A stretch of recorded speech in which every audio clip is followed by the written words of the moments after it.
Mesdames, Messieurs, bonsoir. Je vous souhaite la bienvenue sur le plateau de la Grande Team. Une soirée bien chargée qu'on vous réserve. Alors ne perdons pas le temps et puis je vous invite à suivre le sommaire. Au menu de la Grande Team LGT News, la Ligue des champions féminines CAF 2023. On en parle dans le Focus CAF Awards 2023. Selon vous, qui sera le meilleur joueur africain de l'année? Vos réactions sont attendues dans l'actu. La 3 vous souhaite une bonne émission en compagnie de Marie-Christine Begré et ses invités. Vous le savez très bien, hein, toujours une question LGT chaque soir. Et la question LGT de ce soir, CAF Awards 2023, selon vous, qui sera le meilleur joueur africain de l'année? Oui, qui pourra succéder à Sadio Mané. On parlera donc, on aura donc la réponse à cette question, on l'espère, dans l'actu de ce soir. Et vous pouvez nous joindre au 27 21 59 93 99 ou nous écrire bien sûr sur la page Facebook de la 3. Vous connaissez bien sûr les deux canaux pour nous joindre et pour pouvoir participer à cette émission. Bon, moi je vous invite à voir l'équipe de ce soir. Donc pour ce soir, je suis avec Saint-Séverin, Guy Orlus, Henri Joël et Jean-Philippe. Bonsoir messieurs. Bonsoir. Bonsoir. Ça va, Christine? Comment vous allez, Saint-Séverin? Comment vous allez? Oh, je vais super bien. Oui. Super bien, surtout quand je vois ce sourire immaculé. C'est un honneur d'être là chaque soir sur la meilleure chaîne de sport d'Afrique. Oui. Que le match commence là. Merci beaucoup, ça c'est vrai. Merci pour le compliment sur le sourire. Qui en laisse? Oui. Oui, bon, je suis toujours heureux de me réveiller chaque matin, voilà, oui, avec ce souffle de vie. Merci. Voilà, un moment renouvelé. Et puis un plaisir renouvelé d'être sur ce plateau, parler de football, parler de sport en général, sur la Grande Team. Bon, c'est tout le plaisir. Joyeux anniversaire, Guy Orlus. Vous pensez que j'avais oublié? Joyeux. Merci. Ça, c'est vrai, pardon. C'est préférable qu'ils ne chantent pas pour En tout cas, joyeux anniversaire, Guy. Merci. Et c'est un plaisir de vous avoir dans l'équipe de la Grande Team. Oui, c'est tout le plaisir. Comme je le disais, je suis content de voir ce jour. Oui. Voilà, une confirmation, un cycle qui se ferme, un autre s'ouvre. Voilà, donc on espère avoir toutes les bénédictions, et puis aussi avoir l'appui du Très-Haut, voilà, pour nous accompagner tout le long de notre carrière et puis de notre vie. Amen. Amen. Il est vieux. Henri Joël, je ne vous ai rien demandé. Bonsoir Henri Joël, comment vous allez? Christine, ça va très bien. Très bien, le punch. Toujours. Voilà, et vous contaminez votre voisin Jean-Philippe. Il va baisser ça, il va gâter. Non, Jean-Philippe, pardon. Je savais.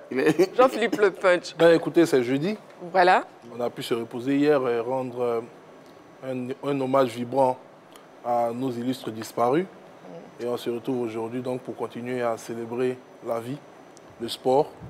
Voilà, donc on est heureux d'être là. Merci beaucoup pour la descente de punch. Fallait m'interroger en déni. C'était préférable. En tout cas, bien sûr, on passera la soirée avec Saint-Séverin, Guy Orlus, Henri Joël, Jean-Philippe et vous. Et on débute véritablement avec les news de ce soir et c'est dans LGT News. LGT News. Débutons nos news avec le taekwondo. Championnat d'Afrique. Les éléphants taekwondoïnes au labo. La Côte d'Ivoire s'apprête à accueillir le championnat d'Afrique de taekwondo prévu les 5 et 6 novembre prochains au CSTKO situé entre Adjamé et Cocody. À cet effet, les éléphants taekwondoïnes sont rentrés au vert depuis quelques jours pour préparer au mieux cette compétition. Et c'est à l'INJS de Marcory que nos pachydermes fourbissent leurs armes, histoire d'être au top avant d'attaquer leurs différents adversaires sur le tatami. Il s'agira entre autres pour des athlètes ivoiriens d'aller chercher les points qu'il faut pour se rapprocher d'une qualification aux prochains Jeux Olympiques de Paris 2024. À noter que des délégations dans le Mali ont foulé le sol en prélude à ce championnat d'Afrique. LGT News. Judo. Coupe ambassadeur du Japon. 150 judokas attendus. Après une édition 2022 réussie, le prestigieux tournoi de judo, la Coupe de l'ambassadeur du Japon, réunira à nouveau les meilleurs judokas ivoiriens demain au Hall 1 du Palais des Sports de Treichville. Cette année, ils seront 150 combattants à se défier dans les catégories junior et senior. Parmi eux, on peut citer Daboné Daouda, champion de Côte d'Ivoire et vainqueur de l'édition 2023 de la catégorie des moins de 60 kg, Kobena Kofi, le roi des moins de 100 kg. Wilfried Polno, invaincu depuis 3 saisons chez les plus de 100 kg. Cette édition 2023 s'annonce d'ailleurs très relevée, d'autant plus qu'une vingtaine de combattants venus du Togo et du Ghana seront dans les starting blocks. Une première. Aussi, ce tournoi servira-t-il de test pour les éléphants judokas en vue des Open de Dakar et de Yaoundé en novembre, qualificatif pour les JO 2024. PT News. Football à présent, Africa Sport. L'artiste Yodé, nommé par le président Kuyo. Le président de l'Africa Sport d'Abidjan, Kuyo Théa Narcisse, a procédé ce jeudi à la nomination de nouveaux membres pour l'aider à repositionner le club vert et rouge. Ainsi, l'artiste Dali Djedje Gervais, connu beaucoup plus sous le sobriquet de Yodé, vient de rejoindre le bureau en qualité de responsable de la mobilisation des supporters de l'Africa. Alakwadjo Eric Sinclair, dit Makelele, connu dans le milieu estudiantin, apportera lui également son expertise aux côtés de Yodé. À en croire certaines sources, d'autres nominations interviendront dans l'intérêt du club vert et rouge. LGT News. Cameroun, Idriss Kameni retrouve un club. Au chômage depuis 3 mois, Idriss Kameni a fini par trouver preneur. Le gardien de but international camerounais, âgé de 39 ans, a signé en 3e division espagnole en faveur de Antequera. Idriss Kameni vient renforcer le poste de gardien de but des Verts et Blancs, peut-on lire sur le compte officiel Instagram de son nouveau club. Le Camerounais, faut-il le souligner, s'est engagé pour une saison. LGT News. Maracana, 2e édition de la Ligue Sport Coton. L'équipe de CIOC, grand vainqueur. La 2e édition de la Ligue Sport Coton s'est tenue le week-end dernier à Farkessédougou. Cette compétition a regroupé 6 équipes qui se sont affrontées dans une poule unique. À l'issue des différentes rencontres de la première phase, ce sont les équipes de la CIOC et la CIDT qui se sont tissées en finale. Un match âprement disputé dont la décision s'est faite au tir au but après un score de 1 partout au temps réglementaire. Avec 4 tirs contre 2, l'équipe de CIOC soulève le trophée de la 2e édition de la Ligue Sport Coton. Au niveau des récompenses individuelles, Dogba Jérôme et Soro Kanidja, tous deux de l'équipe victorieuse, ont fini meilleur buteur et meilleur joueur de la compétition. À travers cette compétition, la Pro CTCI entendait ainsi afficher sa volonté d'arrimer la pratique du sport en entreprise à la valeur de l'excellence. Rendez-vous à Bouaké pour la 3e édition.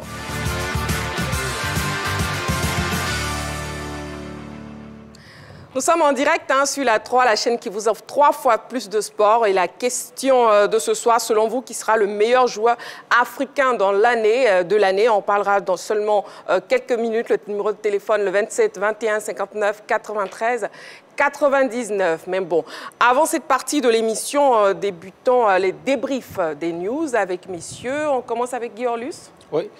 Oh, bon, j'ai voulu intervenir sur le cas de l'Africa Sport d'Abidjan, voilà, qui est sorti de sa journée d'aujourd'hui avec une victoire, 2-1. Face à Yako FC. Face à Yako FC. Voilà, c'est, on va dire, un bon retour, un bon rebond. Voilà, après surtout son match nul de la précédente journée. Un point qui est bon à prendre avec le nouvel entraîneur Manetti Pierre, qui était le second de Mohamed H la saison dernière. Ils nous ont fait une belle saison, malheureusement, qui n'a pas pu mieux négocier.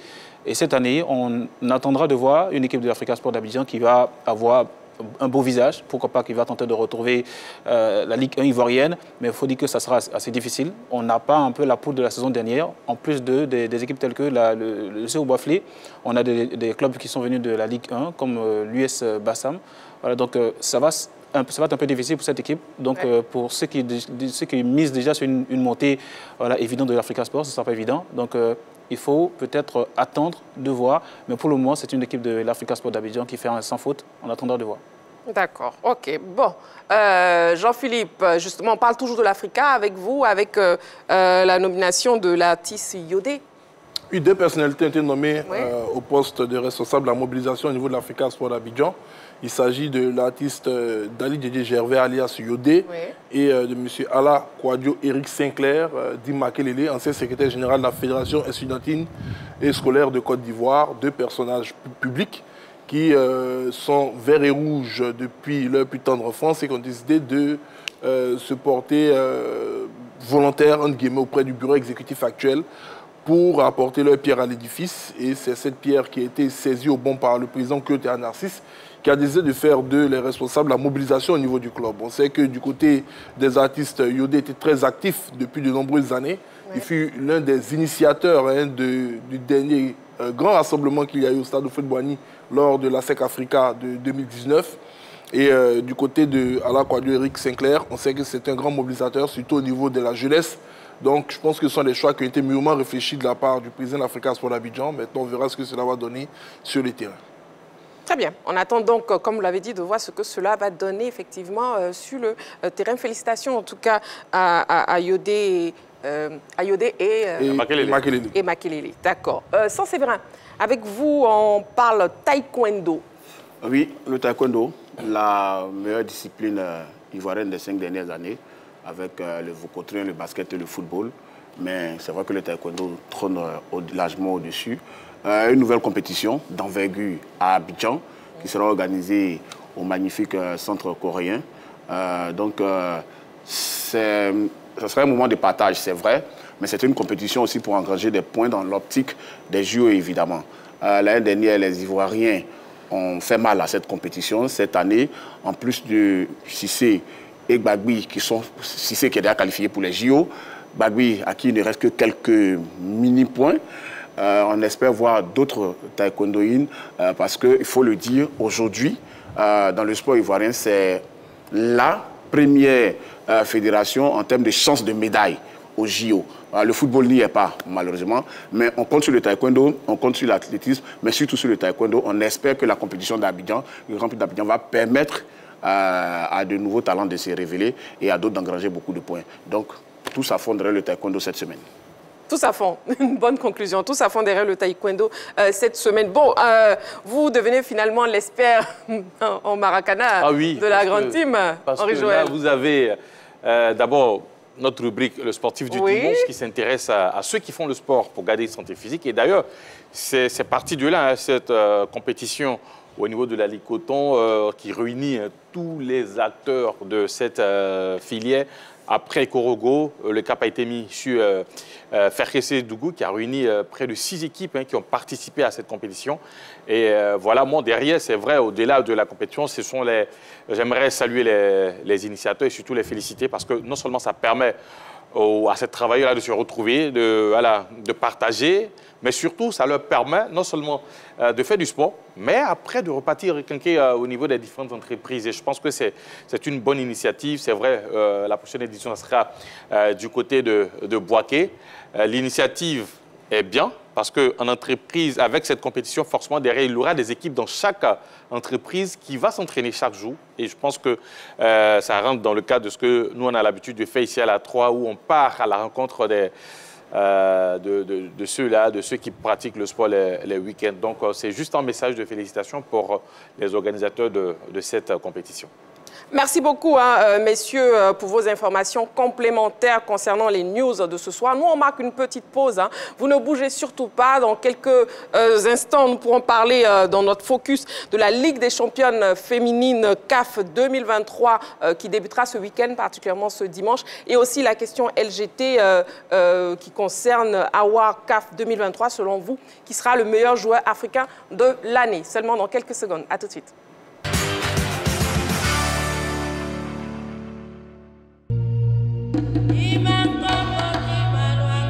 Enfant, il comprit qu'il devrait se battre pour vivre. Depuis tout jeune, il a su surmonter des épreuves. Mec, tu peux plus me faire d'argent sans cigarette. Tonio, en parlant d'argent, j'ai entendu dire que ce soir, il y a des combats de prévus. Tu peux gagner gros. Ouais, vas-y, allez, encore, ouais. Son adversaire le plus redoutable était la pauvreté.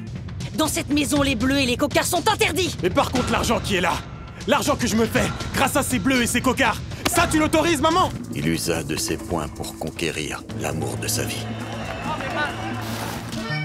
Merci. Antonio Cervantes. Carlina Orozco. Lui, avec ses oreilles, il va devenir le champion du monde de boxe.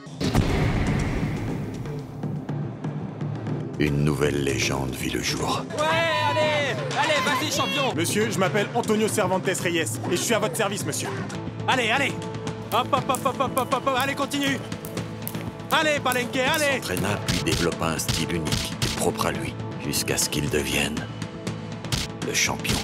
L'histoire de l'âge d'or de la boxe, remplie de challenges et de passion.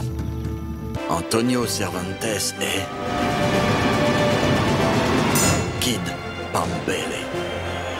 À voir bientôt sur la 3.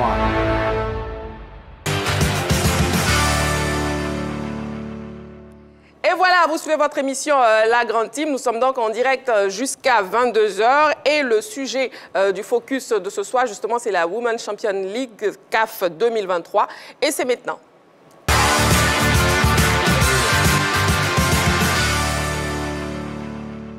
Alors, la 3e édition s'ouvre ce dimanche 5 novembre au stade Amadou Gon Coulibaly de Korogo. Et la Côte d'Ivoire sera représentée à cette compétition par l'Atlético d'Abidjan. Messieurs, on en parle, hein, Jean-Philippe? Oui, l'Atlético d'Abidjan, notre représentant à cette compétition, qui a entamé sa préparation depuis quelques jours du côté de Korogo, au pied du mont Korogo. Ces jeunes filles sont accompagnées depuis plusieurs semaines maintenant par leurs dirigeants. On a vu la Fédération de footballeurs faire don d'un certain nombre d'équipements. On espère que cette année, contrairement aux années précédentes, notre représentant va démontrer de très belles choses dans une compétition qu'on accueille. Voilà, les filles sont gonflées à bloc. Et puis, bon, on sait que face à elles, il y aura des cadors de cette compétition-là, des équipes qui l'ont remporté, des équipes qui sont habituées à la disputer, qui ont commencé à venir en Côte d'Ivoire. Je pense que les premiers contingents même sont arrivés ce soir. Et donc, on verra ce que cela va donner. Mais on a un œil et le cœur pour nos filles de l'Atlético. Et aussi, parlons organisation. Est-ce que vous pensez que la Côte d'Ivoire pourra relever le défi de l'organisation pour cette compétition, sans Séverin? Oui, je ne doute nullement de l'expertise ivoirienne. Depuis un an maintenant, on va le dire, la Côte d'Ivoire est en mode CAN. Donc, en termes d'organisation, elle est imprégnée de tout ce qui se fait de mieux au monde, parce que la CAF a apporté son expertise et nous savons qu'il y a des personnes ressources, des Ivoiriens connus dans le milieu du football qui sont à la tâche, que ce soit à la communication ou à l'organisation. Nous n'en doutons pas. Ce sera d'ailleurs la première compétition sur le stade Amadou Gon de Korogo. C'est le seul stade à ce jour qui n'a pas encore reçu de match officiel sur toutes les infrastructures de la CAN à venir. Donc ce serait un bon test avec les matchs à répétition sur cette pelouse-là, parce que la plus grosse crainte des Ivoiriens pour la CAN, ce sont les pelouses. Et donc cette compétition va permettre de tester les pelouses. Concernant notre représentant, nous espérons qu'elles pourront tenir tête aux cadors du continent comme FUS Rabat, comme Mamelodi Sundowns. C'est vrai qu'elle n'est pas favori, mais le groupe s'est quand même renforcé avec de très belles joueuses. Sandrine Niamé, Fatoumata Zouon, l'ancienne capitaine de la SEC féminine qui vient d'arriver également. Dioré Cynthia, qui est la gardienne de l'équipe nationale de Côte d'Ivoire.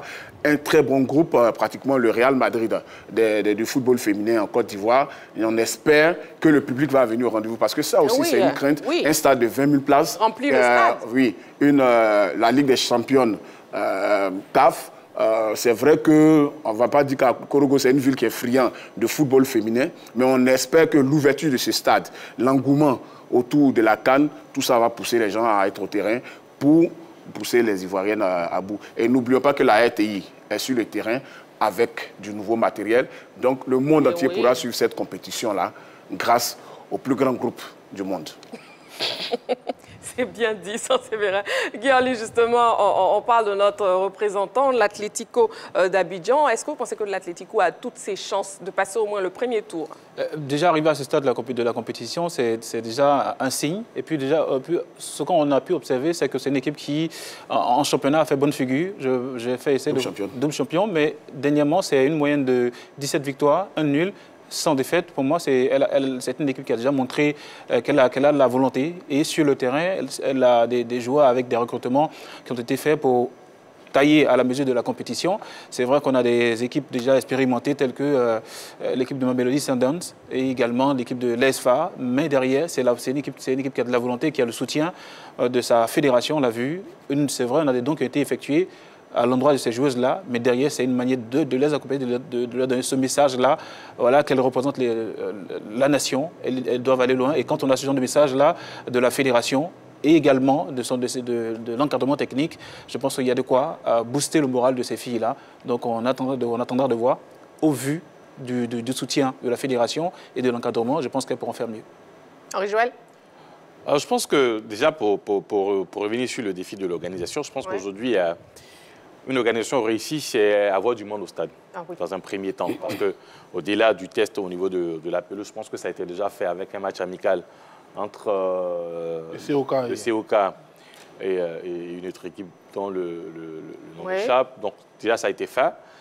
Le défi de l'organisation, ça sera la présence du public au stade. Parce qu'aujourd'hui, un match réussi, c'est vrai, il y a le spectacle qui est là, mais si ça se joue devant des gradins vides, ce spectacle-là, pour moi, voilà, ça passe un peu inaperçu. Et puis surtout, ça ne motive pas réellement les acteurs sur le terrain. Donc je pense que déjà, ce premier côté-là, on doit véritablement mettre l'accent là-dessus.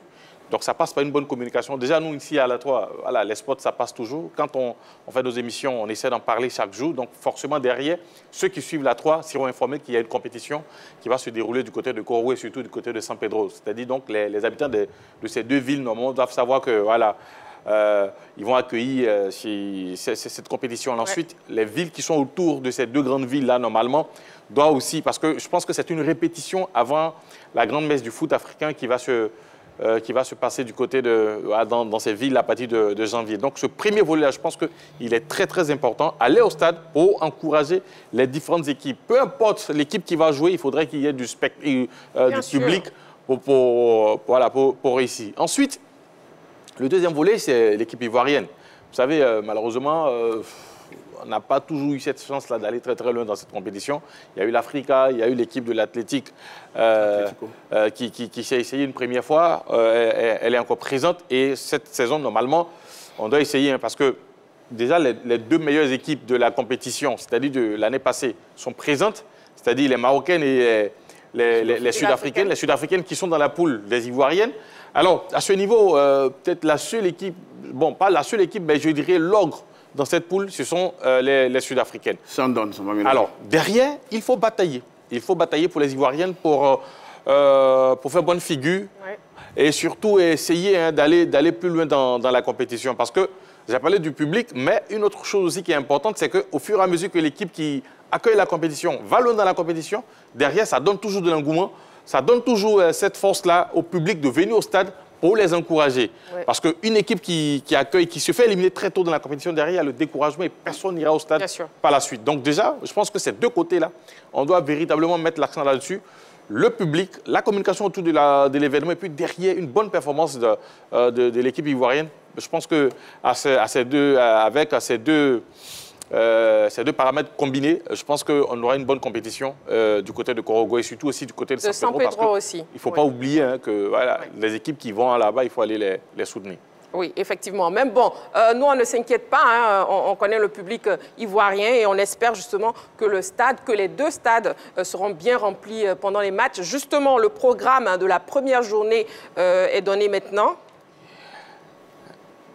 Allez, pour cette première journée dans la poule à au stade Amadou Coulibaly de Corogo, le dimanche 5 novembre 2023 à 17h, match d'ouverture entre l'Atlético Football Club et l'équipe du SC Casablanca. Et puis à 20h, JKT Queens Mamelodi sans aller dans la poule B. On aura, ça c'est au stade Laurent Pokou de San Pedro, ça sera le lundi 6 novembre. L'ASFA, l'équipe championne en titre, face à l'Ampem d'Arquois. Et puis à 20h, Arakans FC face à AS Mandé. Voilà. Oui, Saint-Séverin, oui. Il faut dire que l'équipe ivoirienne ne s'est pas qualifiée directement pour cette compétition. Vous vous rappelez tous, les éliminatoires de la Ligue des champions CAF de cette année, c'était au Nigeria. UFOA B, donc l'Atlético a terminé 3e. Donc on a été repêché parce que la compétition se joue à Abidjan. Sinon, normalement, on ne devait pas jouer cette compétition. Et c'était justement l'APEM d'Aqua qui nous en avait fait voir de toutes les couleurs. Elle se joue en Côte d'Ivoire, mais pas à Abidjan. Oui, en Côte d'Ivoire, pardon, pas à Abidjan. Oui. En Côte d'Ivoire, à Corogo et à San Pedro. Et donc, nous serons face à des ogres, on va le dire comme ça. On va essayer d'être chauvin, mais ça va être carrément difficile. Comme je l'ai dit tout à l'heure, l'équipe s'est renforcée, le président a mis les moyens, la FIF, la CAF. On espère que les filles à domicile vont se surpasser. D'accord, on espère en tout cas. Déjà, on a notre envoyé spécial à San Pedro qui a interrogé les sportifs qui réagissent surtout sur l'importance de l'organisation pour ce championnat. On écoute.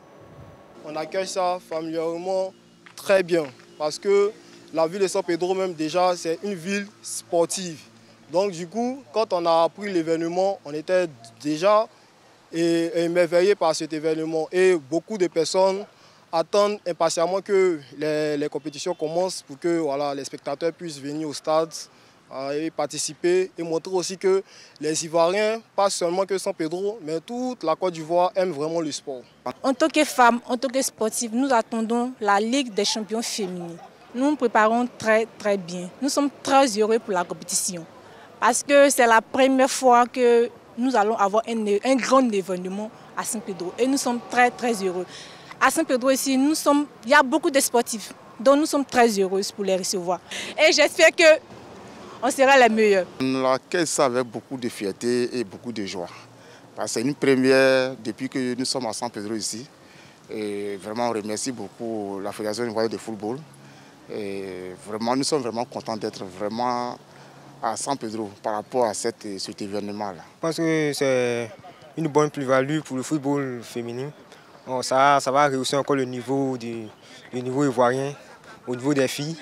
Et ça va, à travers toutes les infrastructures qui ont été faites pour accueillir la CAN 2024 en janvier, ça va encore booster encore les filles à se donner à fond, pouvoir encore rehausser encore le drapeau ivoirien au sommet. Nous sommes très heureux d'accueillir. Nous venons aussi voir des filles, des femmes qui s'expriment au football aussi comme nous.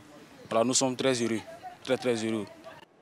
Et voilà, la Côte d'Ivoire est donc prête à accueillir la Ligue des champions féminines CAF 2023, San Pedro et Korogo. Elle débutera donc le dimanche 5 novembre au stade Amadou Gon Koulibaly de Korogo. Voilà, nous on marque une petite pause, vous ne bougez surtout pas.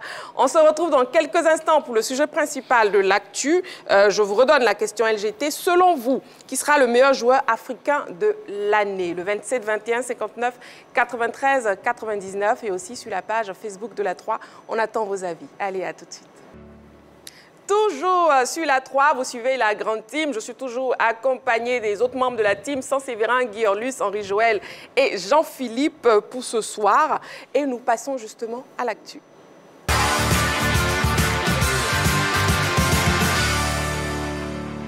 Qui sera donc le meilleur joueur africain qui pourra succéder à Sadio Mané? Déjà, je vous invite à voir la liste des 30 joueurs nommés. Vous avez Sofiane Amrabat du Maroc, Riyad Mahrez, Edmond Tapsoba, André Franck Zambouanguissa, Vincent Boubaka, Ibrahim Sangaré, Soko Fofana, Chancel Mbemba, Fiston Mayele, Mahmoud Abdel Monem.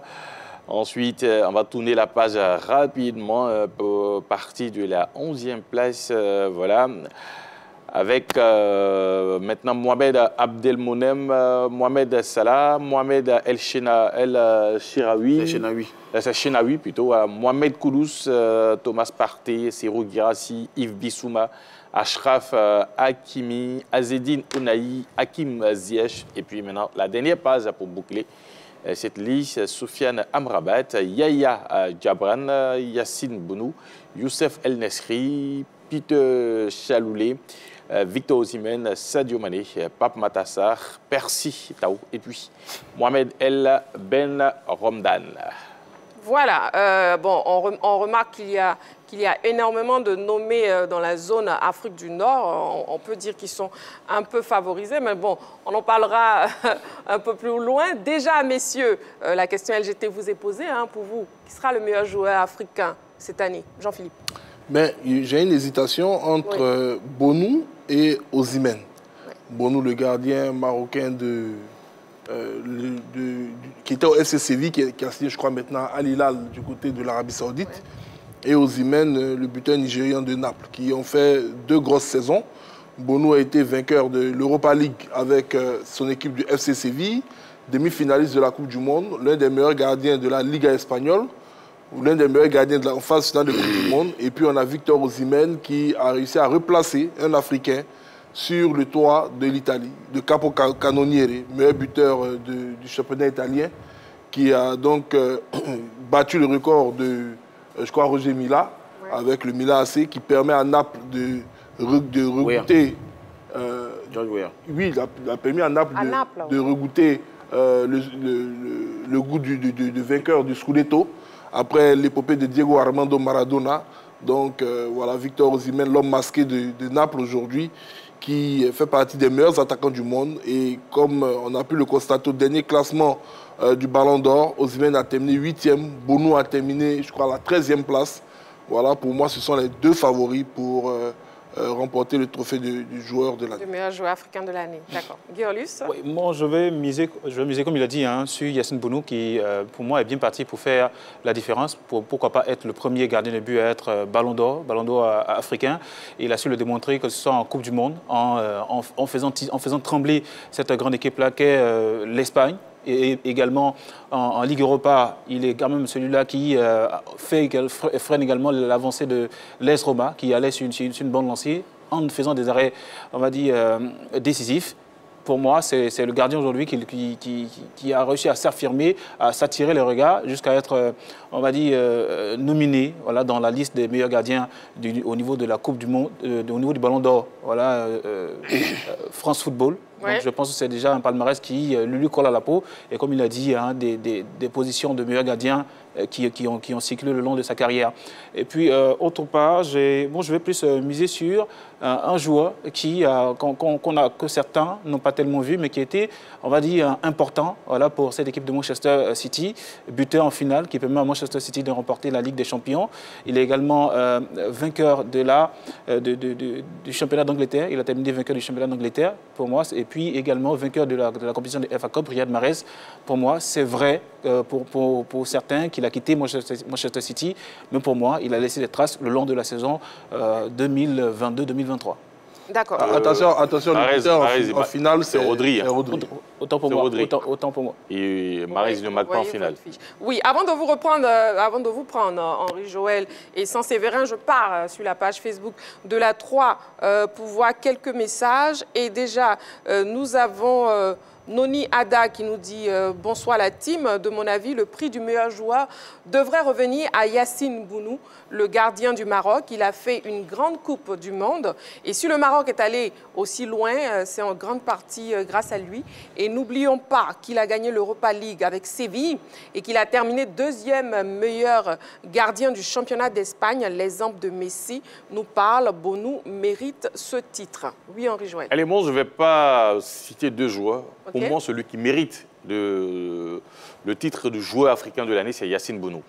Oui. Parce que déjà, on va se référer à ce qui s'est passé lors du Ballon d'Or France Football, où, pour certains, la compétition la plus cotée, c'est la Coupe du Monde. Donc, du coup, à partir de cette compétition-là, on pouvait tout de suite déceler celui qui allait remporter le Ballon d'Or, puisque nous sommes dans une année Coupe du Monde, ou bien dans une saison Coupe du Monde, parce que nous sommes dans une nouvelle saison, c'était la saison passée. Donc, malheureusement, au niveau du Ballon d'Or africain, du meilleur joueur africain de l'année, les critères ne sont pas véritablement définis comme ça se passe du côté de France Football.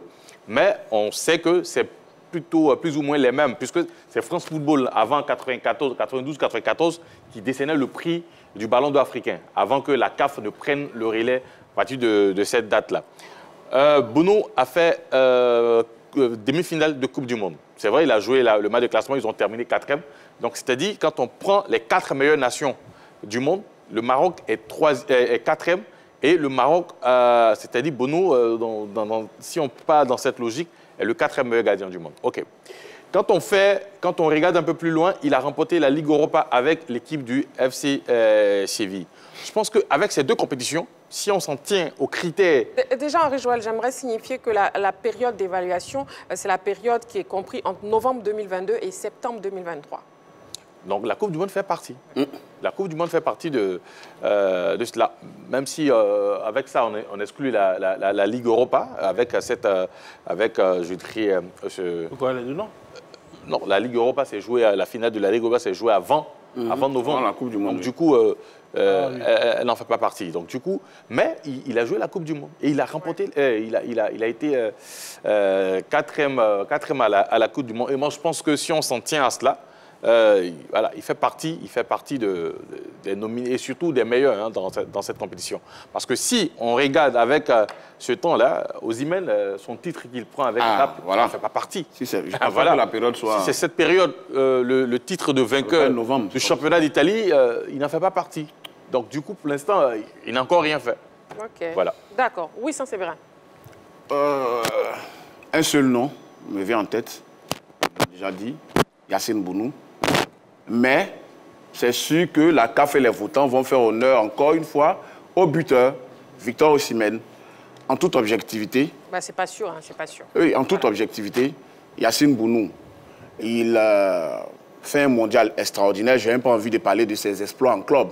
Il fait un mondial extraordinaire où il a 2 clean sheets sur 7 matchs. 2 matchs sans encaisser de but.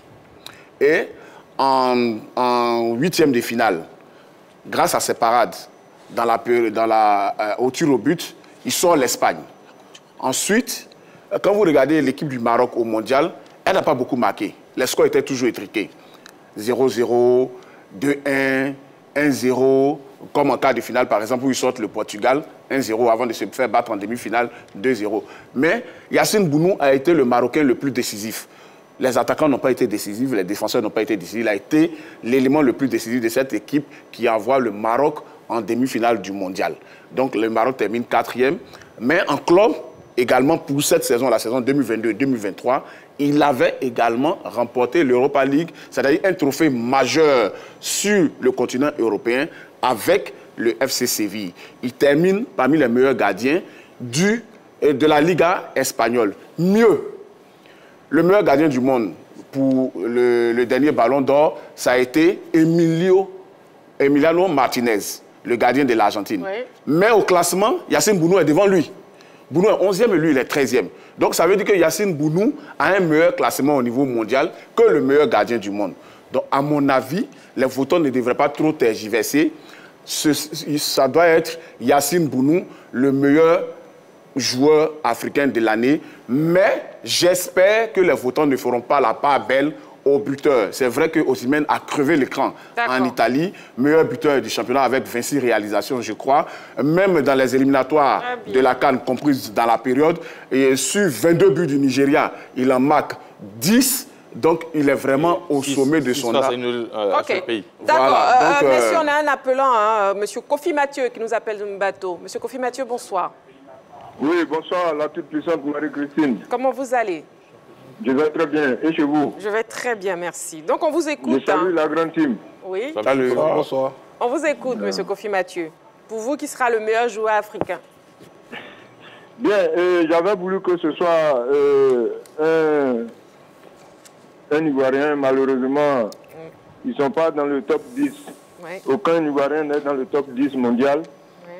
Donc, moi, je crois que si on veut suivre la logique, Osimhen, qui est 8e du Ballon d'Or mondial, doit être sacré Ballon d'Or africain. Okay. Si on veut suivre la logique, parce que il est 8e. Le gardien du Maroc, il est 11e. 13e. Bon, en principe, il n'y a pas de débat. Mais bon, comme les critères au niveau du Ballon d'Or, là, par saison, ça change. On ne sait pas comment ça se fait. Bon, moi, je veux suivre la logique. Le 8e mondial, en tout cas, il est le premier Africain qui est dans le classement, qui est dans le classement mondial. Donc, il doit être naturellement le premier en Afrique. Très bien. Donc, vous voyez Osimhen.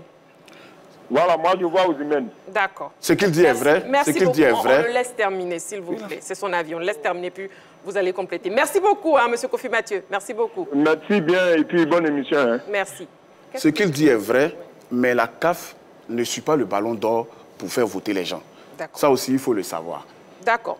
Bon, c'est bon pour cette précision, mais il a donné son avis. Lui, pour lui, il voit Victor Osimhen. Oui, Jean-Philippe. Non, je sais juste pour apporter un rectificatif tout à l'heure.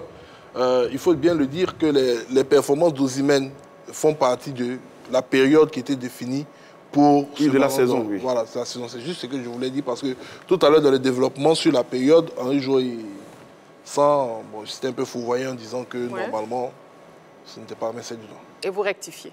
Merci. Non, moi j'ai dit que c'est la saison 2022-2023. La saison n'a pas commencé en novembre. La saison 2022 a commencé en août. Pour tous les joueurs. Voilà. Donc de août à mai. Août à mai. Voilà. Donc le titre de Osimhen est tout comme le titre. Voilà, tout comme le titre de mais tout s'est passé en 2023. Donc. D'accord, messieurs. Bon, on va avancer. Hein. Et moi, ce que j'ai envie de savoir, c'est est-ce que les résultats du Ballon d'Or ne vont pas finalement influencer le jury? Henri Joël. Oui, ça peut influencer. Ça peut influencer parce que quand... Jean-Philippe n'est pas du même avis, mais on va vous entendre. Oui, ça peut influencer parce que quand on regarde, je pense que ça peut être le même process. Hein. Ceux qui vont voter, forcément, vont se fier à tout ce qui s'est passé au niveau du Ballon d'Or. Mais je pense que normalement, si on doit véritablement être regardant sur ce qui s'est passé, il y a quelqu'un qui, pour moi, c'est-à-dire en se fiant aux performances, Yacine Bounou, par exemple, devait être devant Osimhen en ce qui concerne les compétitions. Sinon, ça peut influencer. Ça peut influencer quand on voit Osimhen qui a terminé 8e du Ballon d'Or, Bounou qui a terminé 13e. Oui. Tout de suite, pour les votants, allez, ce classement-là va venir dans la tête et ça peut, malheureusement, ça peut influencer. D'accord. Jean-Philippe, vous voulez ajouter quelque chose? Allez-y. Non, ce que je voulais dire simplement, c'est que quand on regarde l'historique de ce Ballon d'Or, ce n'est pas forcément l'Africain le mieux classé au Ballon d'Or, qui est France Football, qui reçoit le titre de meilleur joueur africain. On prend le cas même de notre frère Yaya Touré. Sur ces 4 Ballons d'Or africains, il y a eu au moins 2 où il n'était pas l'Africain le mieux classé au niveau du FIFA Ballon d'Or, mais ça n'a pas empêché de remporter le Ballon d'Or africain. Donc, très bien. Bon, nous, on regarde la composition du jury CAF Award. La composition du jury. Allez, ceux qui auront la tâche de désigner le joueur africain de l'année, il y a la commission technique de la CAF, il y a des professionnels des médias, c'est-à-dire les journalistes, il y aura des entraîneurs et capitaines des 54 sélections africaines, donc Serge Aurier et Gassé. Et puis, c'est les entraîneurs et capitaines des clubs ayant pris part à la phase de groupe des coupes africaines. Là encore, il y aura Serge Aurier et Gassé. D'accord. Est-ce que c'est un jury qui satisfait? Guillaume, Luis, avant de prendre votre réponse, je prends un appelant rapidement. On a M. Moustapha Djibril qui nous appelle de Marcory. Bonsoir, M. Moustapha Djibril. Bonsoir, madame, et bonsoir à vos consultants. Bonsoir, monsieur. Bonsoir. Alors, on vous écoute. Hein. Pour vous, qui sera le meilleur joueur africain? Bon, pour moi, à mon avis, normalement, le meilleur joueur africain, c'est Yacine Bounou. Mais vu qu'on fait la part belle au Twitter, je sais que les votants vont un prochain pour Victor Osimhen. Sinon, en temps normal, vu le parcours de Yacine Bounou, il remporte la Ligue Europa, il fait les demi-finalistes de la Coupe du Monde. Avec toutes ses performances, avec ses arrêts face à l'Espagne. Et puis, on oublie un fait. Le Maroc n'estime pas beaucoup de buts. Mais Yacine Bounou fait de grands arrêts. Donc, il y a tout ça qui compte, il y a tout ça qui compte. Mais, dit que pour les ballons d'or, pour les trophées, on pense toujours au buteur. Donc, ça serait très, très difficile pour Yacine Bounou. Sinon, il n'est pas favori pour ce joueur, le meilleur joueur africain. D'accord. Pour vous, c'est votre favori et on prend en compte. Merci beaucoup, monsieur Moustapha Djibril. Merci beaucoup. Oui, Guillaume. Oui, quand on regarde un peu l'ensemble du jury, c'est tout un ensemble hein, des acteurs du monde sportif africain. Donc, je me dis que ce sont ces personnes avisées qui ont eu un regard sur l'évolution des différents championnats, des différents joueurs, que ce soit sur le plan continental ou mondial. C'est des personnes d'expérience. Donc, je pense que leur jugement ne sera pas influencé par une décision venant d'un continent extérieur. Voilà, ils ont tous la formation, des aptitudes pour, raison pour laquelle une confédération a été créée avec des compétences jugées, pour moi, à la mesure voilà, de cette cérémonie de distinction. Donc tout de suite, des journalistes qui ont suivi, qui ont un œil critique, on va dire des entraîneurs, des capitaines de clubs qui ne seront, moi je me dis qu'ils seront objectifs. Et on a tous vu hein, les différentes performances des joueurs étalées le long de cette année 2022-2023. On a tout de suite vu que l'équipe marocaine était largement au-dessus et atteindre un niveau de la compétition de la Coupe du Monde, arriver en demi-finale de Coupe du Monde, c'est pas à donner, une première pour le continent africain. Donc je pense que ce sont des juges qui ont eu le temps de peser la balance, suivent les compétitions, ils sont taillés pour la tâche, ils ont une compétition de remplie, on va dire une formation taillée pour une cérémonie de distinction. Donc je pense qu'il ne faut pas négliger ce poids-là, cette capacité d'analyse de ces jurys-là. On a même un confrère qui a été sollicité pour participer à la désignation du Ballon d'Or mondial. C'est dit déjà que ce sont des personnes de ressources qui ont de la valeur. Très bien. Messieurs, évoquons un fait. Hein. Vous n'êtes pas surpris quand même de noter l'absence d'André Onana? Oui, c'est la plus grosse surprise de la liste parce que André Onana a fait une année 2022-2023 exceptionnelle avec l'Inter Milan. Il arrive en finale de la Ligue des Champions. Il est surtout décisif en quart de finale, en demi-finale. Et même en finale, malgré le but de Rodri qu'il encaisse. Jusqu'à présent, on ne comprend pas pourquoi il ne fait pas partie des nommés. Les gens me disent c'est parce qu'il ne jouait pas avec le Cameroun. Mais non,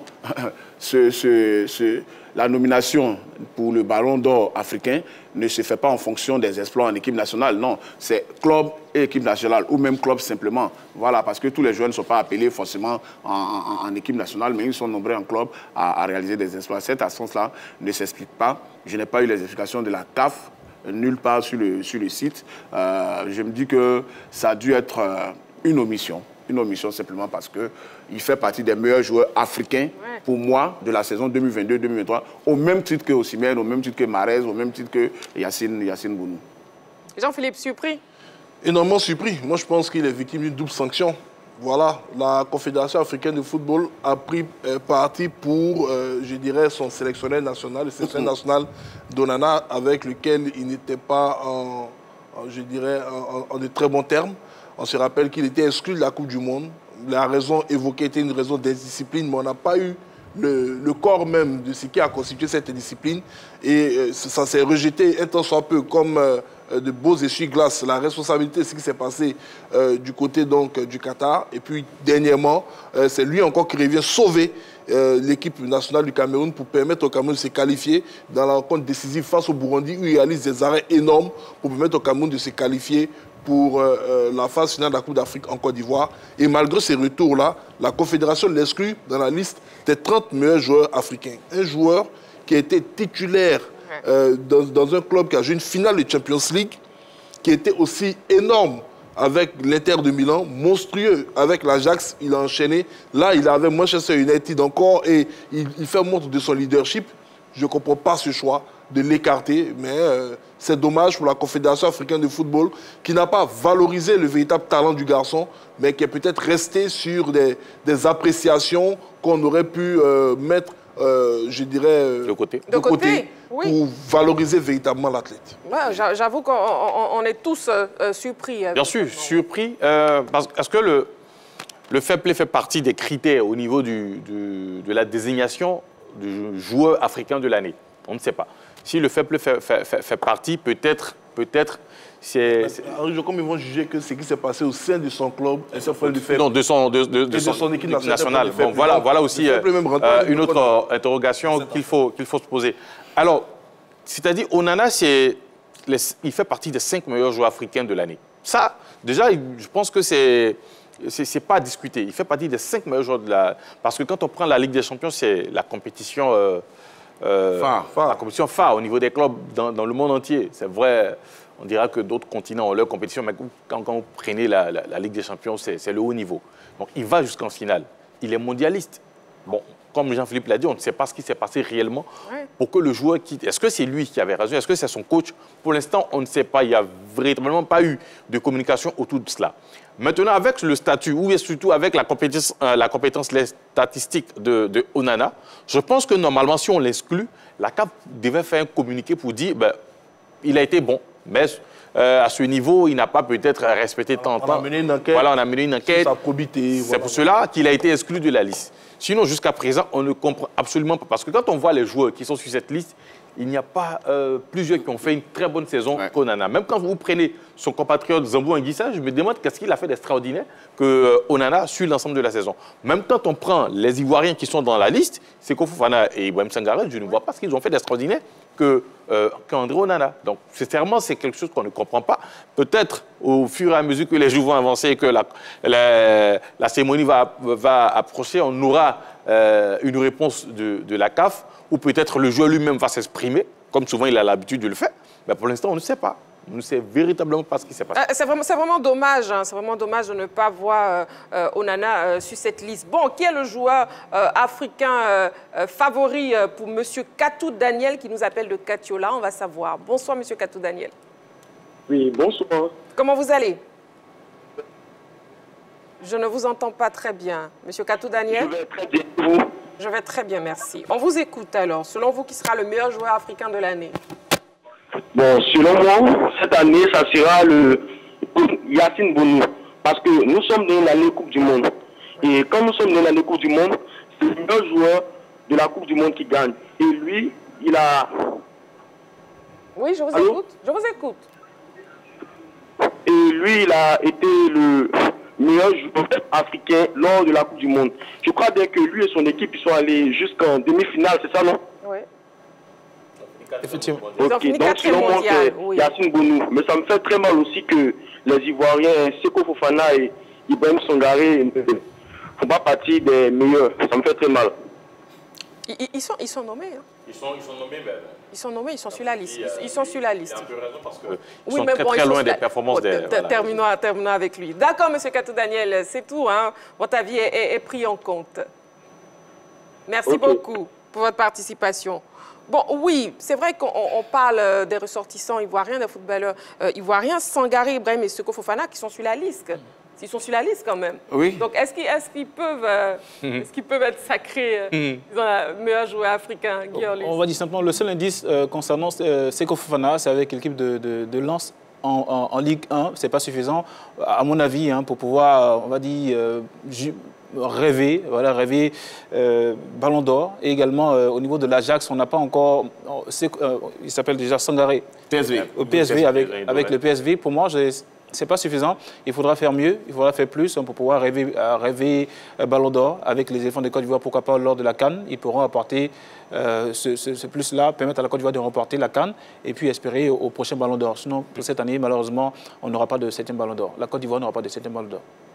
On attend de voir. Il y a toujours des surprises. Assez rapidement. Mais oui, c'est une surprise. Ça va être une très grosse surprise. Oui. Bon, Seko Fofana, il n'a pas fait une si mauvaise saison que ça. Parce que je crois au trophée Mike Vinfoué, il a terminé 2e derrière Chancel Mbemba. Ça veut dire qu'il a réalisé une belle saison avec son club de Lens. Maintenant, il s'est retrouvé du côté de l'Arabie Saoudite. Est-ce qu'avec cette saison réalisée à Lens, il peut se positionner parmi les favoris de cette compétition? En tant qu'outsider, oui. En tant que favori, non. J'espère pour nous que la Côte d'Ivoire va pouvoir placer l'un de ces deux pions dans le top 5 de ce classement. Je pense que c'est possible. Voilà, on verra parce qu'il y a beaucoup de joueurs, surtout du Maroc. Je crois qu'ils ont un contingent de près de 8 joueurs dans la liste des 30. Ça fait beaucoup. Mais bon, une chance que Seko soit peut-être dans le top 10 au minimum, pour moi, je pense que c'est faisable. Mais pour parler du cas Seko Fofana et pour terminer, vous voyez, c'est un peu cette incohérence qu'on a critiquée tout à l'heure concernant le cas de André Onana. Ouais. André Onana a eu un souci en sélection. Il est parti, la CAF a pris position. Seko Fofana, souci ou pas, on ne sait pas, mais pendant pratiquement toute la saison, on n'a pas vu sous les mots des éléphants de Côte d'Ivoire et il est présent dans la liste. Donc, à la Confédération africaine de football de revoir un peu ces critères. Mais est-ce que ce sont les sélections qui proposent des noms? Bon, dans cette commission technique, on ne sait pas qui en est membre, mais c'est un peu dommage. D'accord. Sans c'est vrai, vous avez juste 30 secondes. La vérité, elle est implacable sous nos yeux. Aujourd'hui, les Ivoiriens ont disparu de la scène européenne parce que nos meilleurs joueurs jouent en Europe, il faut le dire. Ils ont disparu de la scène européenne. Avant, les mardis et les mercredis, quand tu regardes la Ligue des champions UEFA, tu vois Didier Drogba, Yaya Touré, Didier Zokora, André Romaric, Salomon Kalou, Yao Kwasi Gervais. Aujourd'hui, il n'y a pas grand monde sur la scène européenne. Et ça réjaillit forcément dans ce genre de distinction. Moi, je vais être honnête, aucun Ivoirien cette année ne s'approchera même du trophée. Aucun Ivoirien, je parie, ne sera dans le top 10, simplement parce que les performances sont trop minimes. Seko Fofana a brillé avec Lens, mais Lens est juste qualifié pour la Ligue des Champions, il est parti. Sangaré Ibrahim a été étincelant avec le PSV en championnat hollandais. Au moment de jouer la Ligue des Champions et de se faire voir un peu aux yeux des votants, il part aussi à Nottingham Forest, qui est un club qui joue les derniers rôles dans le championnat anglais. Donc voilà aujourd'hui la problématique du football ivoirien. Sébastien Haller, il avait terminé peut-être champion avec le Borussia Dortmund, avec son retour après maladie, aurait peut-être fait pencher un peu la balance voilà, en faveur de son cas. Mais là, il faut constater que les Ivoiriens ne sont plus au niveau des autres joueurs africains. Et c'est dommage. Il faut que les professionnels ivoiriens fassent en sorte de revenir dans les plus grands clubs et dans le Gotha africain. Et c'est bien dommage. En tout cas, selon vous, qui sera le meilleur joueur africain de l'année, après vos réponses sur le plateau, le public ivoirien s'est aussi exprimé. On l'écoute. Seko Fofana, parce que avec son ancien club, il a prouvé et il a démontré qu'il était bon. Présentement, avec l'équipe nationale ivoirienne, il continue de nous prouver, il continue de nous démontrer que c'est lui qui est le meilleur, il est le top, il est le haut niveau. Pour le moment, moi, je vois deux joueurs. L'autre, un gardien de but et puis un attaquant de pointe. Bon, pour le gardien de but, je vois Onana. Et pour l'attaquant, je vois Osimhen. Bon, pour voir que pour le gardien, c'est un peu difficile. Pour un gardien qui prend un meilleur joueur, c'est très difficile. Mais pour un attaquant qui a joué au moins, qui a terminé, je crois bien, meilleur buteur de la série A.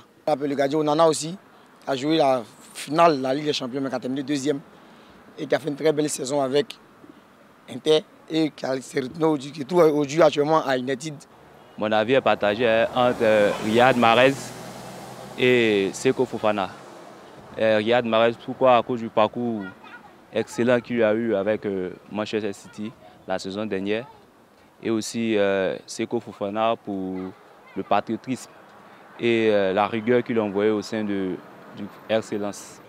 Pour moi, le joueur favori pour remporter le ballon d'or africain, c'est Victor Osimhen. Au vu de sa merveilleuse saison qu'il a eue avec le Napoli, les performances qu'il a vraiment montrées, que ce soit en Ligue des Champions ou en championnat italien. Il a vraiment montré à toute l'Afrique qu'il est un joueur vraiment extraordinaire. Pour moi, le ballon d'or africain, c'est Sadio Mané parce que d'abord, il est humble.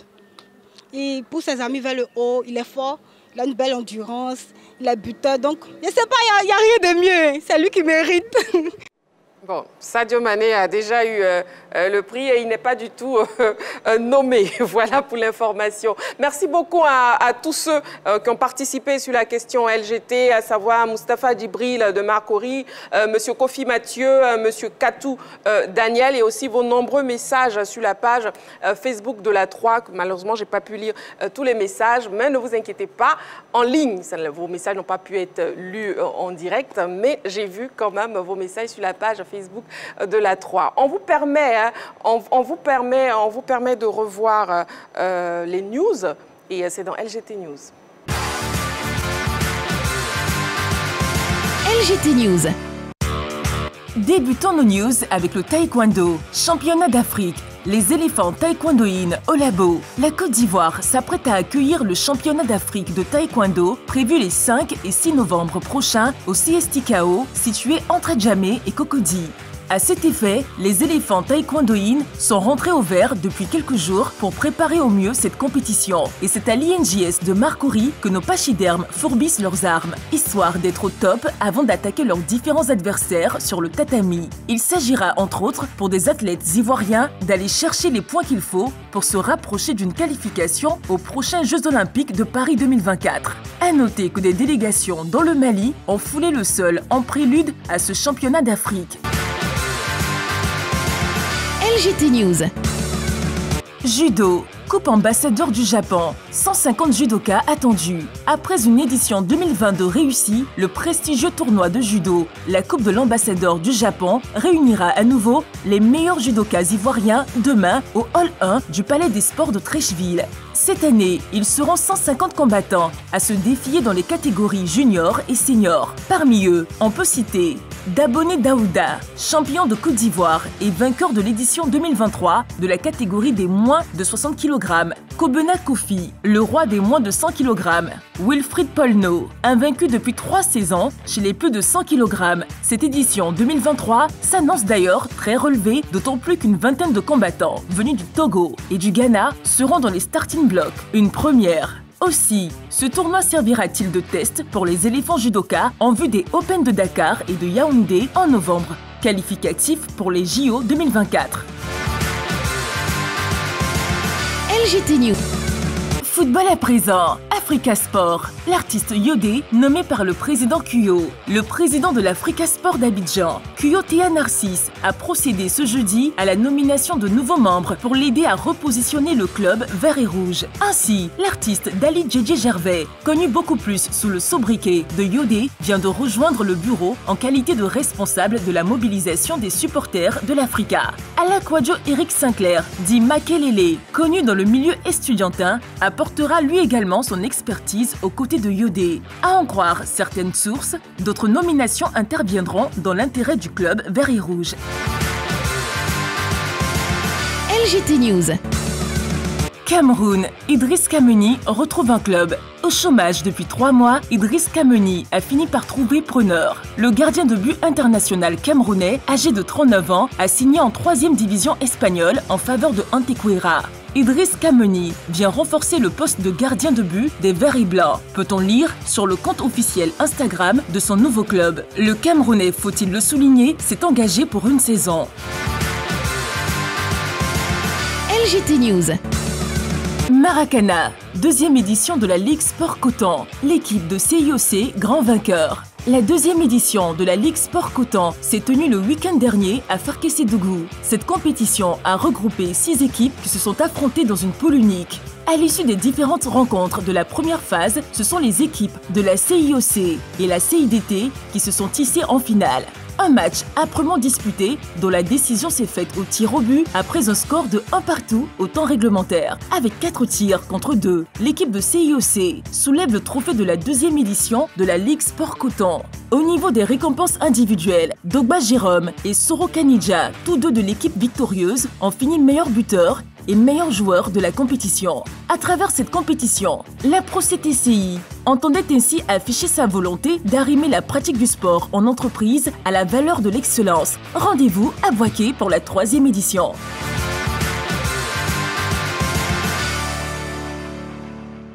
Des news que vous avez pu avoir grâce à la 3, la chaîne qui vous offre 3 fois plus de sport. Une petite rectification justement par rapport au meilleur joueur africain de l'année. Sadio Mané est bien nominé, mais je crois qu'il ne fait pas partie des favoris, sans sévère. Non, il ne fait pas partie des favoris.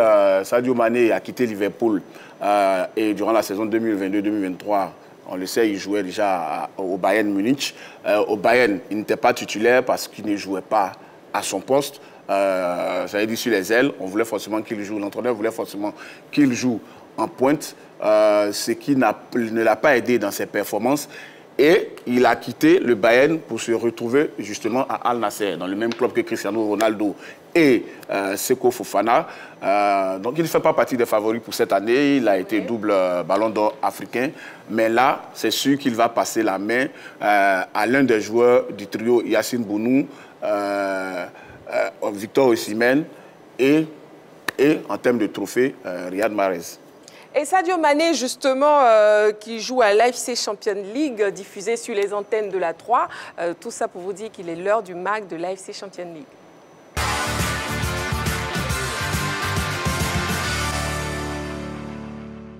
Après une semaine de pause, l'AFC Champions League reprend ses droits dès la semaine prochaine. Des matchs seront de nouveau diffusés par la chaîne qui vous offre 3 fois plus de sport, la 3.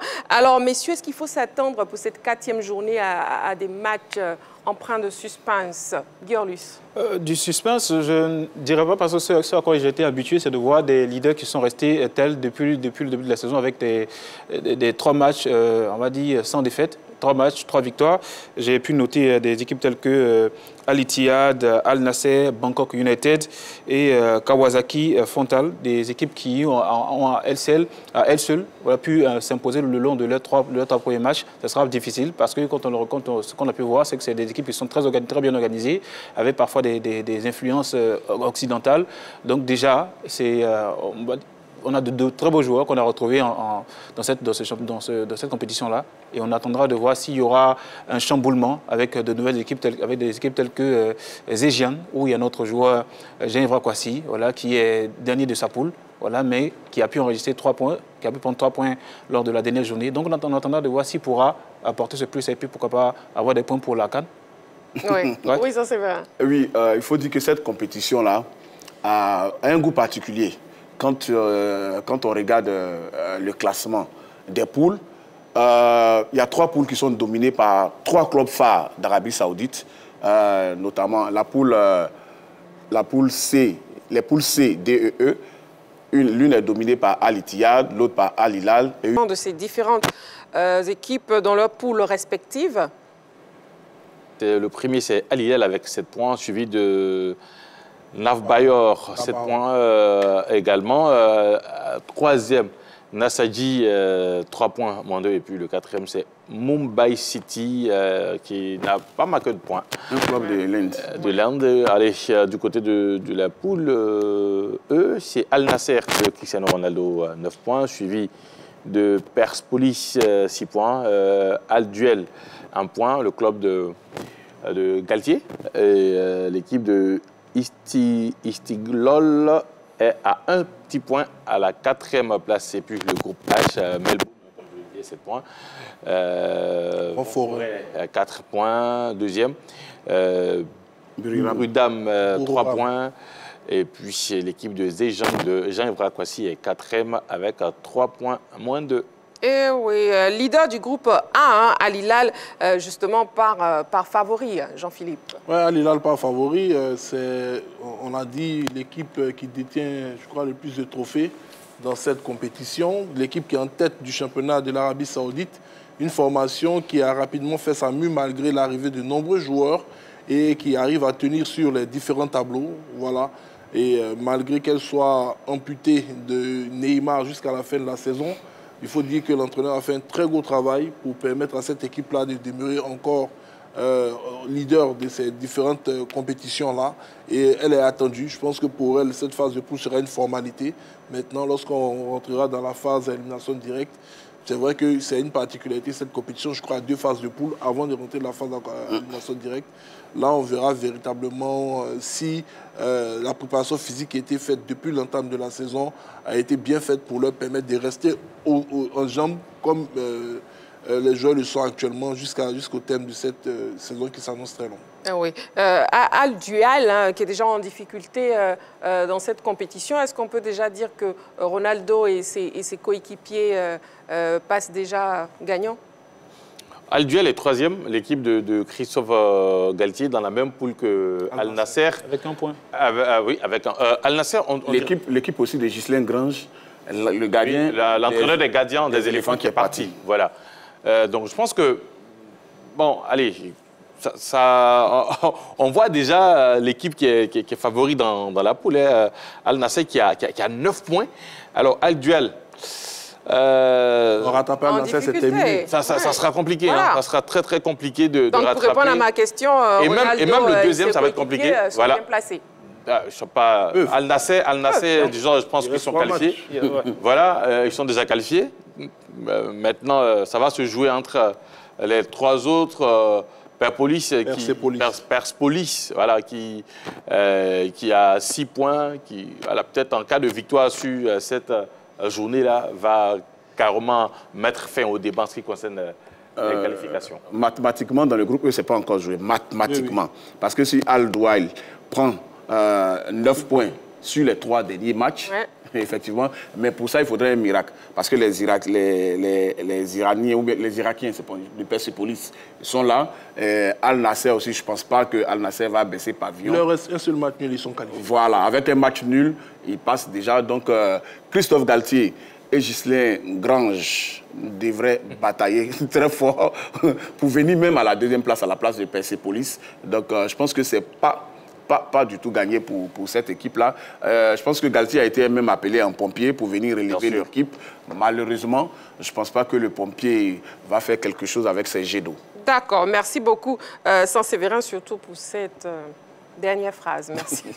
Merci beaucoup. Bon, voilà, c'était notre point pour le match de l'AFC Champions League par rapport à la 4e journée à venir. On passe à présent à Vrai supporter des éléphants.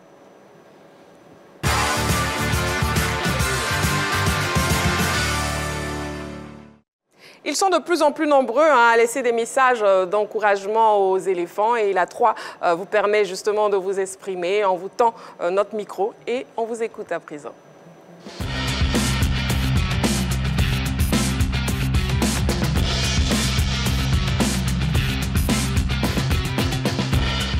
Mon message pour l'équipe nationale des éléphants, cette année, pour que la coupe reste en famille, pour nous donner plus de joie, pour que nos étoiles n'aient qu'à être 3.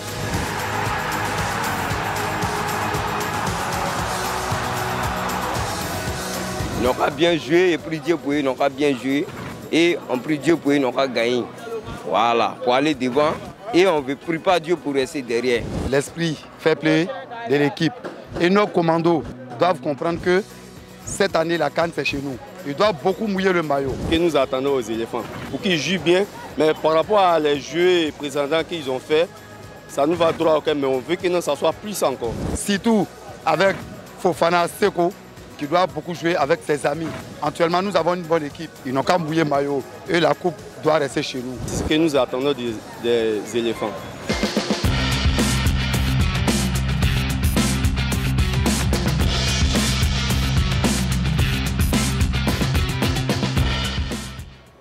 Voilà un vrai supporter des éléphants. Merci beaucoup pour vos messages ce soir à l'endroit des éléphants mouillés maillot et la canne c'est chez nous, la canne de l'hospitalité. Guillaume, un message Ouais. Vrai supporter des en éléphants. tant que bon Ivoirien, c'est l'espoir de voir des Ivoiriens au niveau de la finale. Et puis pourquoi pas avoir ce trophée qui va rester chez nous. Mais en tout cas, le pari, c'est de gagner le pari de la mobilisation. On peut profiter de ce moment-là qui est une fête. Et effectivement, et ce sera une très belle fête à partir de janvier 2024. Bon, nous place au jeu une petite fête déjà avant de terminer l'émission de ce soir et c'est dans le plus calé.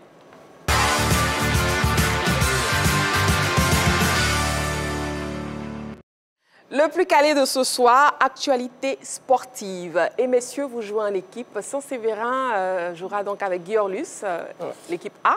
Et l'équipe B. Doké et Goya, dans la ville de Blolequin. Voilà. Merci beaucoup. On est à l'ouest de la Côte d'Ivoire. Merci beaucoup, les hommes de l'ouest. Et l'équipe B, l'équipe composée... Bongouanou FC. Jean-Philippe et Henri Joël. Donc, vous c'est de Bongouanou. D'accord, ok. Bon, c'est noté. On y va. On va voir qui va remporter ce soir, messieurs. Je commence avec la première question. Donc, quelle équipe a éliminé le Bayern Munich en 16e de finale de la Coupe d'Allemagne 2023? A. FSV Mayence. B. MSV Duisburg. C. FC Saarbrück. A, B ou C? La réponse C pour tout le monde. Et c'est la réponse C, oui. FC Saarbrück, le champion d'Allemagne, a été battu 2-1 par le pensionnaire de la 3e division hier. Deuxième question. Combien de grands prix de F1 a remporté Max Verstappen cette saison? A, 14, B, 15 et C, 16. 14, 15 ou 16?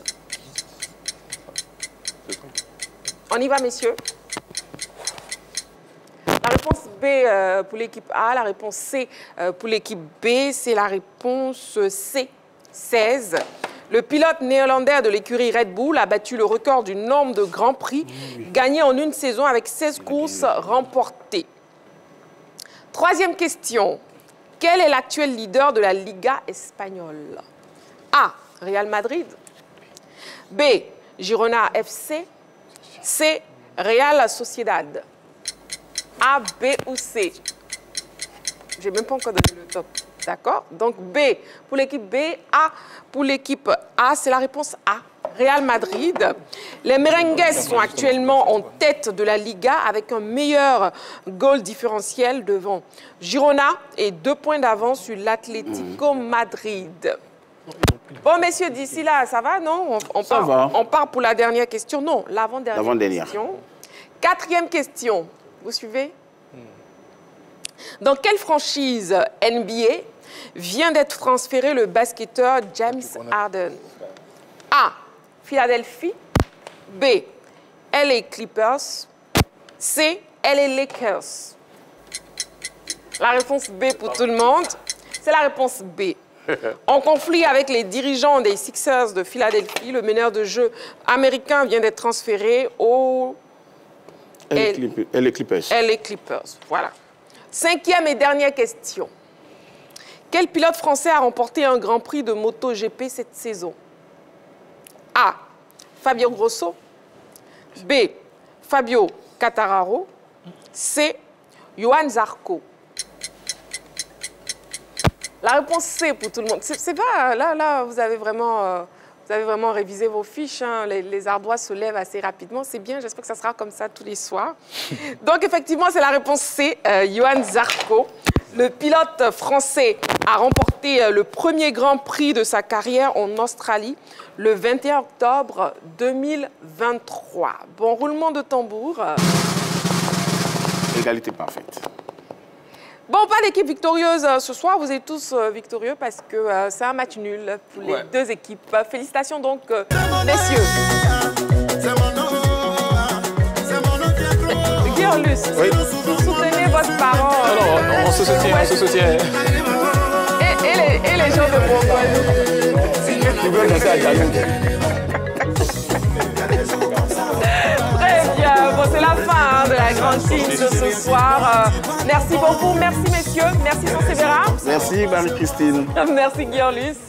Merci, Henri-Joël. Merci, Jean-Philippe. Merci aussi à vous, Chevaux. C'était un plaisir d'être en votre compagnie. On se retrouve demain en direct 20h30 pour la dernière émission de la semaine, avant de se retrouver la semaine prochaine. Donc, à demain. D'ici là, prenez soin de vous. Et n'oubliez pas, faites toujours du sport.